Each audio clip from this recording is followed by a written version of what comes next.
Europe نے اسلامی دنیا میں اپنا اثر بڑھانے کے لیے مشنری ادارے تشکیل دیے اور انہیں مالی وسائل فراہم کیے۔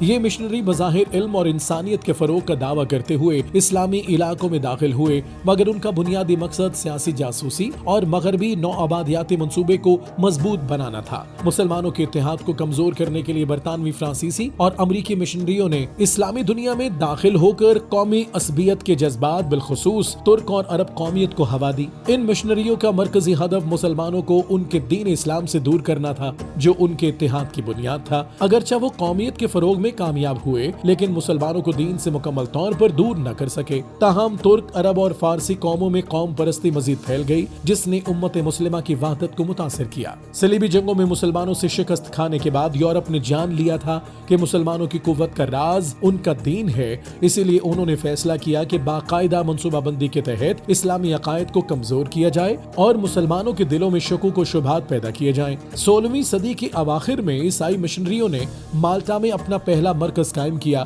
جہاں سے انہوں نے اسلامی دنیا میں اپنی سرگرمیوں کا آغاز کیا۔ 1625 میں وہ شام منتقل ہو گئے اور وہاں تعلیم اور ثقافت کے نام پر اپنے مقاصد کی تکمیل کے لیے کام جاری رکھا۔ 1834 تک یہ مشنری پورے شام اور لبنان میں پھیل چکے تھے۔ 1820 میں امریکن مشنریوں نے بیروت میں اپنا مرکز قائم کیا اور تعلیمی سرگرمیوں کے پردے میں مغربی تہذیب کو فروغ دیا۔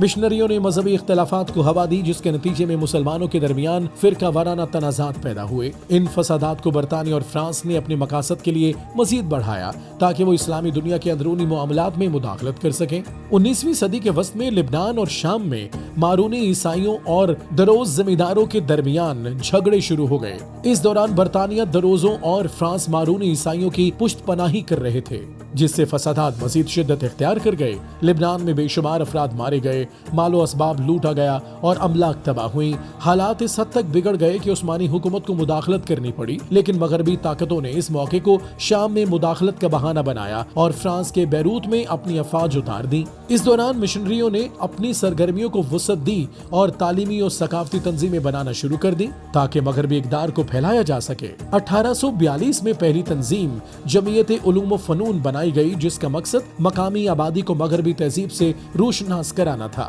یہ کوششیں ناکام رہیں، لیکن 1857 میں الجمعیت العلمیۃ السوریہ کے قیام نے زیادہ کامیابی حاصل کی۔ اس تنظیم نے مختلف مذہبی گروہوں کو اپنے ساتھ شامل کیا اور عرب قومیت کو فروغ دینا شروع کر دیا۔ ان تنظیموں نے خلافت عثمانیہ کے خلاف نفرت اور شکوک پیدا کرتے ہوئے مغربی ثقافت کو مقامی معاشرے میں رائج کرنے کی بھرپور کوششیں کی۔ یوں برطانیہ، فرانس اور دیگر مغربی ممالک نے ان تحریکوں کی خفیہ حمایت کرتے ہوئے خطے میں اپنے سیاسی اثر و رسوخ کو مضبوط کر لیا، اور جس کے اثرات ابھی تک امت مسلمہ بھگت رہی ہے۔